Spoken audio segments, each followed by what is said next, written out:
मेरा नाम इकबाल है और मैं पिछले 20 सालों से मुंबई में ऑटो चला रहा हूँ। मैं मुंबई का चप्पा चप्पा जानता हूँ और सभी इलाकों से गुजर चुका हूँ। पर मुंबई में एक ऐसी जगह है जहाँ मैं कभी नहीं जाता।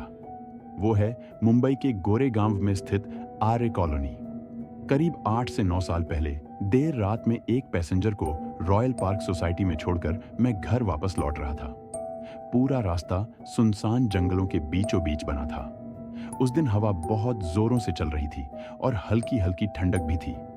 मैं किशोर कुमार का गीत गुनगुनाता हुआ जा रहा था कि अचानक मेरी ऑटो के सामने एक औरत आ गई। मैंने झटके से गाड़ी रोकी और उस औरत से माफी मांगने के लिए उतरा, मगर वहां दूर दूर तक कोई नहीं था। मुझे लगा कि मेरी आंखों को धोखा हुआ है, तो मैं ऑटो में वापस बैठ गया।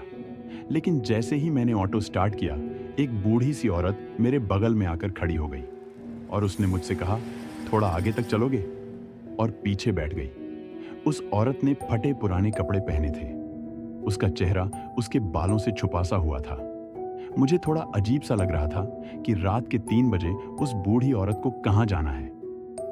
मैंने उससे पूछा, कहां जाना है आपको? उसने जवाब में कहा, आगे एक शमशान है, बस वहां तक। ऑटो के मिरर से मैंने उसे ये कहते हुए देखा। उसकी आंखों में डरावनी सी चमक थी और उसके बाल हवा से उड़े तो उसका गलगला सा चेहरा देख मेरी आंखें फटी की फटी रह गईं। मेरे पूरे शरीर के रोंगटे खड़े हो गए। तब मुझे सूझा कि शायद मेरे पीछे जो औरत बैठी है वो एक चुड़ैल है। मुझे कुछ समझ नहीं आ रहा, इसलिए मैं चुपचाप ऑटो को खूब तेजी से आगे बढ़ा रहा था। एकदम से मेरी ऑटो में खटखट हुई और ऑटो बंद पड़ गया। मैंने तुरंत उतरते औरत से नजर मिलाए ऑटो को ठीक करने में लग गया।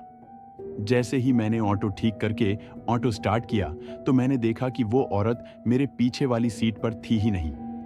तभी मेरे बगल से एक ऑटो गुजरा जिसमें वही औरत पीछे बैठी हुई थी। मैं उस इलाके से जैसे तैसे निकलकर घर पहुंचा और सीधे जाकर सो गया। अगले दिन मुझे मालूम हुआ कि उस इलाके में एक ऑटो का एक्सीडेंट हुआ है और उस ऑटो ड्राइवर की वहीं पर मौत हो गई। और सबसे चौंका देने वाली बात यह थी कि वो वही ऑटो था जिसमें वही बूढ़ी औरत बैठी हुई थी। इस दिन के बाद मैंने कई कहानियां सुनी कि आर्य कॉलोनी में एक सफेद साड़ी में एक चुड़ैल रहती है।